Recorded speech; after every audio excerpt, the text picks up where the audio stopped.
lods. So, palakad-lakad na naman siya kasi day off niya. Actually, magpipick up ako ng box today.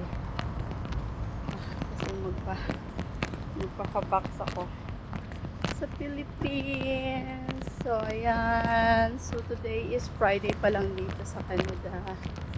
So, kung nakikita niyo, palakad-lakad ako. Palakad-lakad ako. Kasi kailangan ko mag-exercise. Sa bigat ng tiyan ko.